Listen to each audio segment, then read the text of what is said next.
obesidade, suplementos antioxidantes e perda de massa muscular. A gente conversou com o nutrólogo Dr. Fábio Henrique Almeida, que tirou nossas dúvidas sobre esses assuntos. Vem conferir.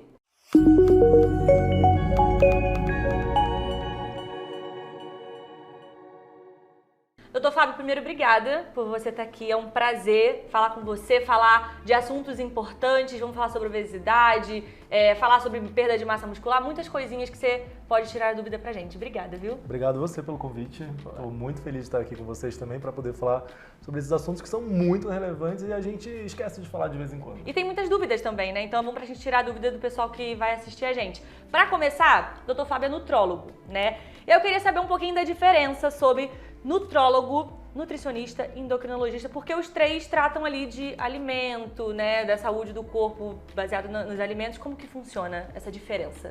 Então, Pietra, é um pouco simples, mas complexo ao mesmo tempo, Tá. né? O endocrinologista e o nutrólogo, os dois são médicos, tá? O endocrinologista, ele atua na área da nutrologia, assim como a nutrologia também atua nessa área da endocrinologia. Só que o que difere entre eles, né? A endocrinologia, ela trata de doenças muito mais voltadas a determinados órgãos endocrinológicos do que o paciente num todo, tá? Tá. A nutrologia, ela vai tratar, ela é uma especialidade mais nova, uma especialidade que tem em torno dos seus 20, 30 anos, é reconhecida pela AMB, Associação Médica Brasileira, mais recentemente, mas ela vem tratar o paciente de acordo com algumas carências nutricionais que ele acaba apresentando e, a partir dessas carências, o desenvolvimento de determinadas doenças. Então, assim, são os médicos que se tocam nas suas especialidades, mas cada um tem uma especificidade maior. A gente pode falar que o nutrólogo, então, a gente vai mais profundo nos alimentos, digamos Ele assim. é mais profundo nas carências de determinados alimentos ou até mesmo em determinadas situações onde o alimento ele pode causar a doença ou a falta dele, né? A psiquiatria, por exemplo, ela trata alguns transtornos alimentares e o nutrólogo também toca nessa área dos transtornos alimentares. E quando é que a gente precisa procurar um nutrólogo? Aí o que acontece, né? Se a gente tem uma doença já instalada ou se a gente está com alguma dúvida em relação a como vai ser o nosso tratamento para poder melhorar a nossa qualidade de vida, o nutrólogo ele é um clínico que pode ser procurado desde a fase infantil até a fase mais adulta, chegando à fase de senilidade. Vai tratando a vida inteira. A vida inteira. Digamos assim. Queria tocar no assunto sobre a obesidade, porque quando eu falei com o Dr. Fábio pra gente fazer a entrevista, ele que trouxe, você que trouxe à tona, na verdade, esse assunto, por conta do cenário atual que a gente está vivendo sobre obesidade, nutrologia tem tudo a ver com isso. Queria saber um pouquinho, entender mais um pouquinho sobre esse cenário que a gente está vivendo em relação a esse assunto. Até me ajeitei aqui na cadeira para poder falar sobre isso, que esse é um assunto polêmico. E além de polêmico, ele é um assunto que hoje traz pra gente o holofote do mundo, né? Quando a gente fala sobre saúde, esse holofote principal está falando sobre obesidade, que é uma das principais causas de morte no mundo, né? Por que é uma das principais causas de morte no mundo? Porque a obesidade, ela está relacionada ao aumento de doenças cardiovasculares e metabólicas. Então, se a gente está diante de uma condição clínica como essa, considerada já pela OMS como sendo uma doença, a gente precisa tratar isso de frente, né? Então, a gente tem um dado relevante que saiu recentemente na Lancet, que é que a população mundial chegou a 1 bilhão de obesos. Isso daí é muita coisa. É muita coisa. Quando a gente para pensar que esse dado era para ser um número que a gente ia alcançar em 2030, a gente já está alcançando isso agora. A gente está correndo atrás da obesidade, você entende? Então fica... A gente deveria estar fazendo no sentido contrário. Não, a gente está indo de encontro a cada vez termos uma população ainda mais obesa. A população obesa, por exemplo, no Brasil, ela gira em torno de 20%. Mas isso é da população em geral. Se a gente fizer um recorte da população de mulheres, que ela tem uma prevalência de obesidade maior do que a do homem, gira em torno de 25%, e isso ainda principalmente na população de 40 a 59 anos. Quer dizer, assusta a gente tratar todo esse público, entende? E por que mais em mulher? Então, as mulheres elas têm uma questão mais relevante que a dos homens, porque existe um fator hormonal associado, né? As mulheres, quando estão chegando na menopausa, elas começam a ter um ganho de peso maior do que a população masculina.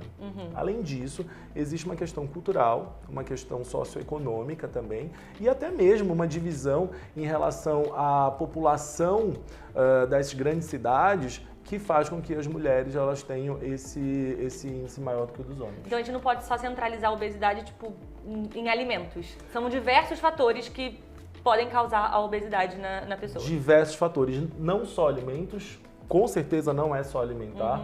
Também não é só genética, aquele assunto de eu tenho obesidade porque minha família inteira tem, é genético. Então sou propícia a ter obesidade. Sou propícia a ter. Na verdade, muitas vezes, o que a gente entende? Existe uma família inteira obesa, na verdade, por um ambiente que a gente chama de ambiente obesogênico. Esse ambiente obesogênico, ele está relacionado a todo mundo tem o mesmo perfil alimentar, por exemplo. Obviamente que quando a gente tem uma questão genética, a gente tem do lado, de forma marginal, a questão genética, a questão epigenética. E o que é a epigenética? A epigenética é como se ela fosse um gatilho que a gente vai atirar caso os nossos costumes, o que a gente faça no nosso dia a dia, seja propício para gerar a nossa genética. Entendi. Simples. Agora, em relação ao crescimento disso, como que você enxerga daqui para frente? A gente não tem um parâmetro favorável para esse crescimento. A tendência é piorar. E é piorar de forma galopante. Hoje a gente tem algumas políticas públicas que mostram que alguns alimentos têm alto teor de sódio, de gordura ou de açúcar adicionado. Isso já foi fundamental para a gente poder fazer boas escolhas de alguns alimentos.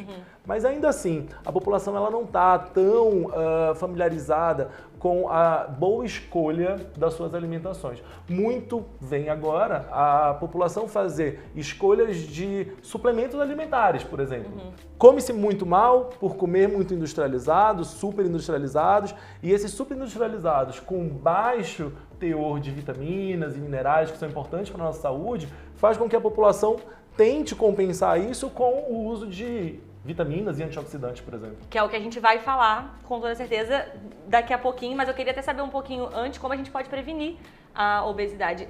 Ainda tem como combater esse mal, digamos assim? Tem como combater sim, Pietra. Como? Existe um tripé para a gente combater a obesidade. Primeiro, a gente precisa conscientização, né? E essa conscientização, ela tem que ser do nosso tripé de atividade física, de alimentação saudável e uma boa noite de sono. Hoje a gente sabe que o sono faz parte do nosso tripé para um bom estilo de vida. Então esse tripé é muito importante, a gente sempre está pensando sobre ele, a gente fala muito sobre ele em consulta. Boa, então anota esse tripé todinho e agora a gente vai falar sobre suplementos, né? Suplementos alimentares. Porque você falou que tem sempre aquele déficit de a gente não conseguir suprir tudo, né, na alimentação, com a vida corrida que a gente tem, enfim. Queria saber um pouquinho mais sobre esses suplementos antioxidantes, como que funciona, para que servem, em que momento a gente usa. Então, os suplementos alimentares, eles são muito importantes em determinadas situações e geralmente tem que ser limitado. A gente teve um período, em torno dos anos 90, 2000, que houve um boom do consumo de suplementos alimentares. Sim. Você pode ver, antigamente você tinha um suplemento, vitamina C, você tomava alguma coisa relacionada a ômega 3, a gente tinha mais isso na nossa infância. Hoje em dia... Bem tranquilinho, né? Bem tranquilo. Hoje em dia a gente tem A, Z+, tudo e tudo muito, né? Como se isso fosse suprir o que a gente precisa, que na verdade pode estar fazendo um efeito contrário.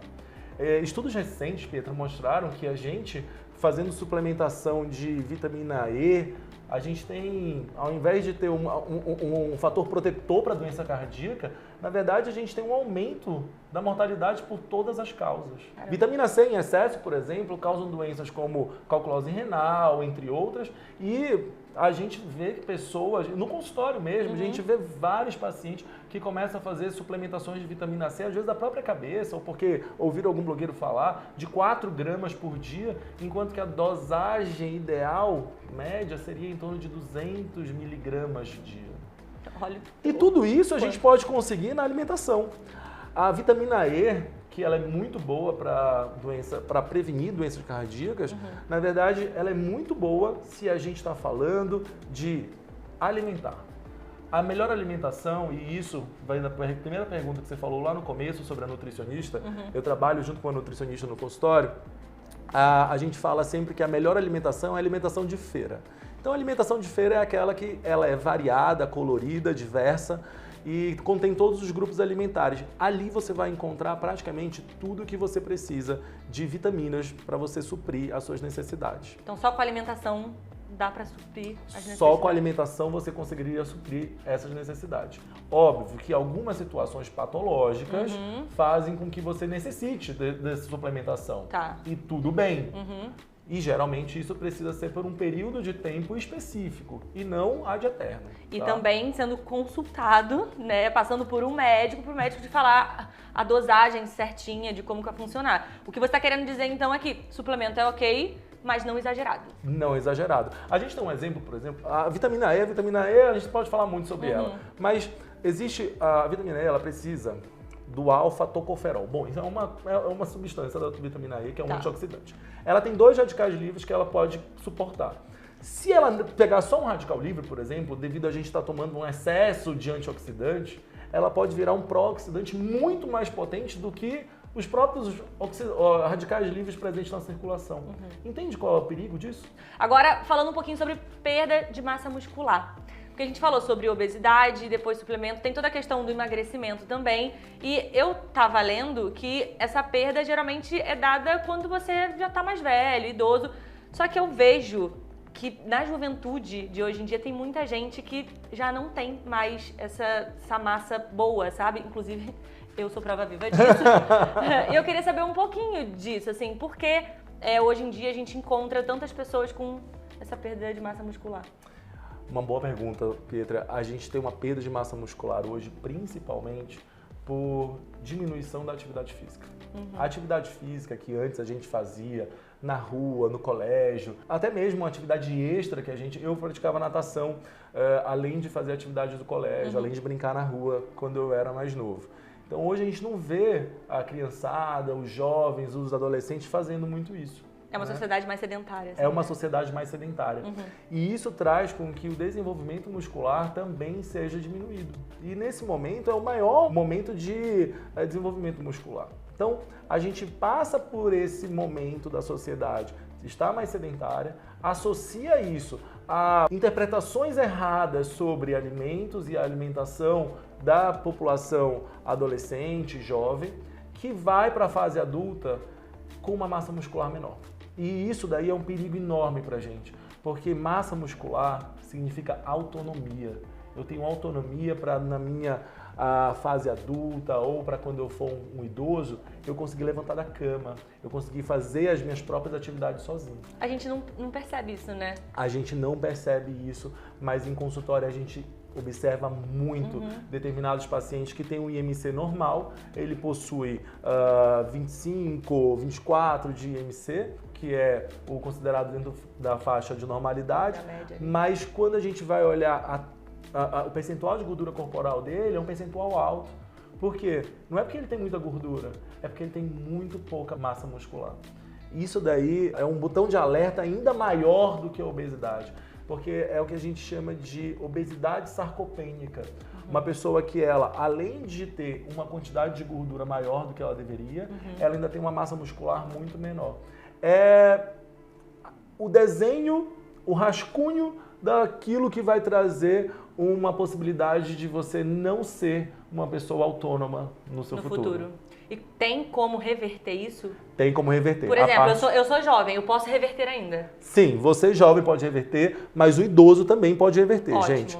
O idoso ele tem que entender que a atividade física ela depende de frequência, ela precisa ser 3 ou mais vezes na semana. Tá. Geralmente eu peço pelo menos 4, tá? Um sábadozinho, domingo vale a pena. Sábado e domingo é dia, né? Ainda é. Correr no parque, entendeu? Pegar um pezinho, tá tudo tranquilo. Pro idoso ainda mais. A gente, além da frequência, a gente ainda fala sobre a intensidade, ela precisa ser moderado, mas é um moderado na tua sensação de moderado, entende? Não é um moderado que vai ser um moderado para um jovem atleta. Então, assim, ela precisa ter incremento, e essa parte eu falo depois, mas ela precisa ter um tempo estimado que gira em torno ali dos seus 30 a 60 minutos. A Organização Mundial de Saúde fala que a gente precisa de 150 minutos por semana. Se a gente dividir isso em 3 dias, dá 50 minutos por semana. Se a gente dividir em 5, dá meia hora. Então, rapidinho. É rapidinho. Por que eu estou falando de incremento e eu falo muito sobre isso, que isso daí é algo muito importante a gente saber? Porque o idoso que está muito sedentário, que praticamente não sai do sofá de casa, se ele sair do sofá de casa e ele conseguir, na sua percepção de moderado, fazer uma volta no parque, aquilo dali pra gente é ótimo. Mas a gente estimula que ele faça, na próxima vez que ele for fazer, uma volta e mais um pouco, uma volta e meia. Essa parte de incremento é o que vai trazer para o nosso paciente, principalmente o idoso e a idosa, a melhoria da condição de saúde. E para o jovem, por favor, ainda dá tempo também, porque é importante, você falou pro futuro mesmo, né? É que a gente falou, na verdade, aqui na entrevista, muito sobre o nosso futuro mesmo, a obesidade que está crescendo, a questão da perda de massa muscular também. Eu acho que tem tudo a ver com a alimentação, com uma vida saudável, que hoje em dia a gente está perdendo. Não sei se é porque a gente tem pouco tempo, digamos assim, uma correria no nosso dia, que a gente tem o celular também, a gente fica muito preso ao celular, não tem essa vida mais ativa. Você enxerga dessa forma também? Enxergo, Pietra. Eu acho que o celular ele trouxe pra gente um período de mais... conforto, digamos assim? Conforto. A gente passa meia hora, 1 hora em tela, Ali. mas a gente não passa meia hora, 1 hora fazendo uma atividade física que poderia ser mesmo uma caminhada. Boa. Bom, cuidem da saúde. Doutor Fábio, eu quero, assim, agradecer muito, muito, muito, muito. Adorei conversar com você e você tirar essas dúvidas pra gente. E pra finalizar, eu queria até que você deixasse o seu contato, o seu Instagram, onde você também tem o seu consultório para as pessoas poderem ir até você e tirar todas as dúvidas também. Obrigado, Pietra. Obrigado pelo espaço, obrigado pelo convite. Falar sobre esse assunto me traz enorme satisfação, porque a gente quer ver uma sociedade mais saudável, né? Com certeza. O meu contato é @Dr. Fábio Henrique e a clínica a qual a gente é fundador é Clínica Vila Jardim. É isso, procurem Dr. Fábio. Eu mesmo vou sair daqui me consultando com o Dr. Fábio. Já tá se consultando aqui, hein? Antes da entrevista já peguei assim, e aí, qual dieta que eu faço, qual alimento melhor? Enfim, obrigada de verdade, foi um prazer. Tamo juntasso. Gente, beijo pra vocês. Continuem acompanhando o Caras Bem-Estar, que a gente vai trazer muito assunto sobre saúde pra vocês. Tchau, tchau.